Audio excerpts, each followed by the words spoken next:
body. And for the residents of Miami-Dade, getting your COVID-19 vaccination is an important part. Help everyone stay safe as we continue to fight the spread. And we can protect those most vulnerable around us.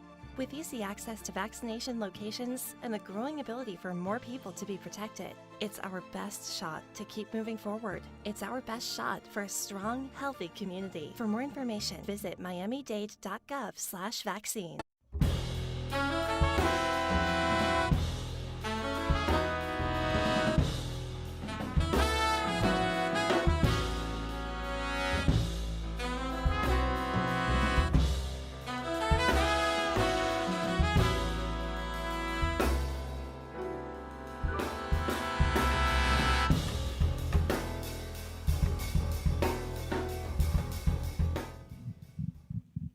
And yes, sir. We are back after a week hiatus, and I don't know what's going on with this. Anyway, this is this is the WDNA 88.9 FM and WDNA.org. And this is the UN Frost Jazz Hour that comes to you every Thursday at 11 o'clock. And we have here John Hart on guitar, Sam Hart on drums, and Jesse Katz on bass. And we're waiting a little bit for John Hart here on guitar. And I'll tell you, Mr. Sam Hart on drums, it's fantastic. Wait till you hear it. And here we are on the first tune, All the Things You Are.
And I want to tell you something that is coming up this weekend. You know, it's going to be a very jazzy weekend here at the station. Tomorrow is going to be July 8th. It's going to be at the Jazz Encounter, Lando and the Infinite Sadness. And it's kind of a combination of jazz, blues, and neo soul elements. And then on Saturday, it's going to be fantastic. It's going to be the Gafiera Rio, Miami. It's a big band, 11-piece big band. And it's going to be at 7 o'clock here at the station, so don't miss it. An 11-piece big band, that's something that you don't, and playing Brazilian music is something that you don't hear in Miami very often. So come here, 2921 Coral Way. And here, the next tune, Everything I Love.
So now we're going to have a little chat with Mr. John. I know that you've been you're a veteran of the UN Pros Jazz Hour. Maybe we can talk a little bit about baseball. What do you think? I know a little more about music, but I'll try. Yeah, well, we were talking about Wrigley Field. You know how wonderful. I'm a fanatic of baseball. Since I was very young, and one of my aspirations has be to be at Wrigley Field. And you wanna talk a little bit about Wrigley? How we were talking about it. Just outside. Right. Yeah. I've been to Chicago. I used to play in Chicago probably 2 or 3 times a year. I think all through especially through the '90s and stuff.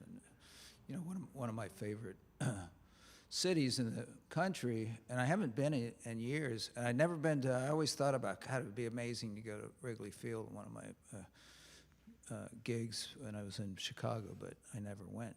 And then we decided actually I went with my wife just for a little vacation for 3 days, and it was her idea. We got Cubs tickets and went to Wrigley Field. So I watched the Ivy on TV. The Ivy, that is something that always that is fascinated very me. unique. All along the fence where at the end of the outfield, They don't have fence. a fence, they have an ivy, and it's like brick, I think. whenever you got a long fly over there, it doesn't hit the fence, it hit the ivy. It hits the ivy. I think it might be brick behind it. And you see the outfielders, trying to find the ball, and there's a special ruling, for the whoever.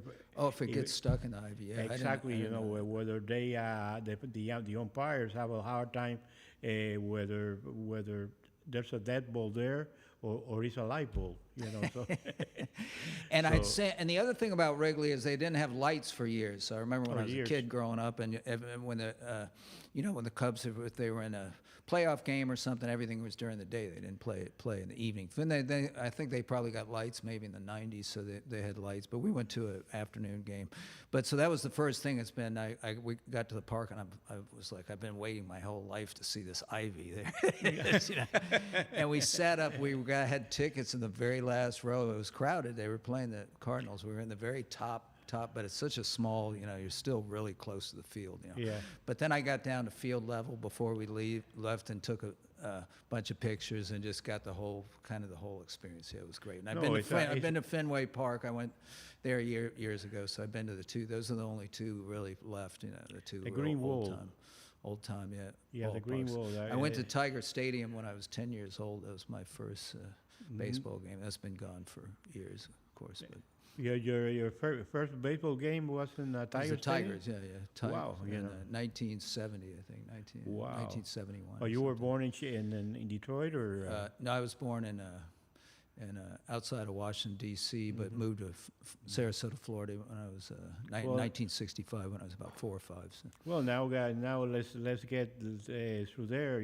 How do you became interested on the guitar or on jazz in general? I mean, is something that grew on you or something that? Yeah, it happened I started playing guitar when I was 12 years old, and then I started playing rock and roll and yeah, like every folk kid. and and I had a band and a lot of Southern rock. So I was listening to Allman Brothers, which I think made a kind of easy transition to getting more interested. I was gonna, in jazz. I always wanted to ask you because we discussed it very faintly, but about one of the blue guitar, kind of a blue rock guitarist, Mike Bloomfield. Right.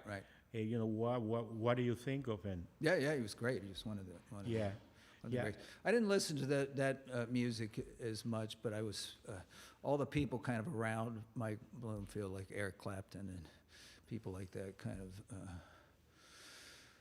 When I was a kid, I was probably listening to that more, but he was right up there with he was kind of an original too, I think. And, yeah, I remember a record called East West. Yeah, I've heard that record. It was recorded in 1965, I think, with Paul Butterfield Blues Band. With Paul Butterfield. Yeah, Paul Butterfield Blues Band, and it was incredible. The sound is. Right. Yeah, he was one of the. Yeah, I mean, he was one of the influential. And here the two guitars. They had two guitarists with Elvin Bishop. Elvin Bishop, who's a great blues guitar. Yeah, Elvin and Bishop. he had a hit song in the 70s called "Fool Around and Fell in Love," which is where everybody found out about Elvin Bishop. It was on the radio. When I was a kid, but I didn't, I remember he had this song. I had no idea he was a blues guitarist, but he's a real blues and the reason they named it East West was the first half. He was like the first cut of the LP. It was the time of the LPs. The half of it or 3/4 of it was all this Oriental scales. And all that, and then it went over, to a transition to the modern thing. It was incredible, So anyway, what happened? You stayed in, you grew up, but you went to New York like everybody did, or? Yeah, I went to University of Miami, of course, 1979 to 83. Yeah, we from Sarasota, Florida, and my parents gave me the family car, and I loaded it up and drove down by myself. It was a lot different then. No visiting the school. No, I only applied at one school. Got in the car, waved by, and that was it. Oh, yeah. And when did you meet your beautiful lady here? And my wife, who's here, we met at school in 1981. So. UM? How long is that? 41 years. Wow. Come on. All of you guys home, I hope you're applauding, it's, well, anyway, you see this guy here, that's a product of, Yeah, Sam sounded great. We've been here a lot kind of with the Hart family in the summer, and then a few years we haven't, but we're getting it back because I played here with Sam when he was playing saxophone, of course, and Jake Hart, my son, who's doing great. Too. We used to play here, so it's good. We can get it back. We'll have to get Jake back down here too. I mean, not only you've done a wonderful job. Besides being an incredible artist, you have a very beautiful family. Oh, thank you. And that's something that very many people in the arts are kind of very very crazy. It's hard to do it all. Hard to do at all, or at least they think so. And so. Well, thank you very much. That's my very kind congratulations. sentiment. Yeah. So we're going to play one song before we take a break. We're going to play the classic tune from kind of Blue and Green, which probably we'd have to attribute to Bill Evans. I think probably composed it. Of course, it's Miles Davis has got his name on the title, but yeah. I think, and so Blue and Green's next. All right.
And now we're going to take a short pause, and we'll be right back.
And we're back here, and we want to remind everybody that tomorrow, at the, right here, right here at the station, we have the Lando and the Infinite Sadness, and this is a very special band playing jazz, blues, and neo soul elements, and we're going to. Also, on Saturday, we'll have the Gapiera Rio Miami band, and they're going to be at 7 o'clock. So, and this is going to be a great band, a Brazilian big band. And now we have, what else? What else we have today? Portrait of Jenny. I don't know the composer. It's great standard. Another composer, yeah? I don't know the composer. Oh, yeah? Oh, you don't know the composer? Me neither. Not off the top of my head. You're asking me? No, actually, I could, if you want to, I could look it up on Wikipedia. I'll let you know. But it's a beautiful tune, and probably identified with Clifford Brown on strings, of course, and Wes Montgomery's got a great version of it too. Okay. Portrait of Jenny. Joe Lovano's got a great version of it on his record. What's the name of that record? From the Soul, with Ed Blackwell and Michelle Petrucciani. But Portrait of Jenny. So. All righty. I'll look it up.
Well, and courtesy of our general manager, Maggie Pereira, we find the portrait of Jenny and music by J. Russell Robinson and the lyrics by Gordon Burch. And it was featured 1949 with the King Cole Trio and 1948 in a film starring Jennifer Jones. So if you're keeping track of what we're saying here, that's that's where everything originated with Portrait of Jenny. You gonna say something? Thanks for the info. Oh.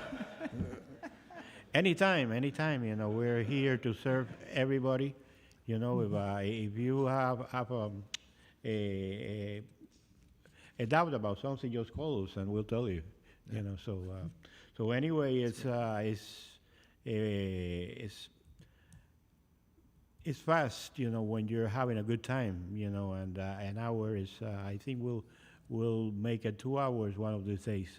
But anyway, next week we're gonna have our friend here, you know, on bass, Jesse Katz, you know, he's gonna bring what's his name, Alfredo. Angel Perez. Angel Perez. Angel Perez. Excellent pianist. Yeah, we will call it by the Spanish name. Angel Perez. Sorry that I forgot your name. But anyway, we're going to have a duo next week by this wonderful bass player and Angel too. So anyway, what's our final tune here? The final tune is Sea Jam Blues or Duke's Place, whichever title you prefer, because it was Duke's Place on the classic recording with Ella Fitzgerald, of course, and Duke Ellington Orchestra. All right, Ed, and remember this coming Saturday here at WDNA, a Brazilian big band, and you know, at 7 o'clock this coming Friday at, if you want to call 662-8889 to get tickets, you're welcome to. And it's 2921 Coral Gate, that's the address.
Bye.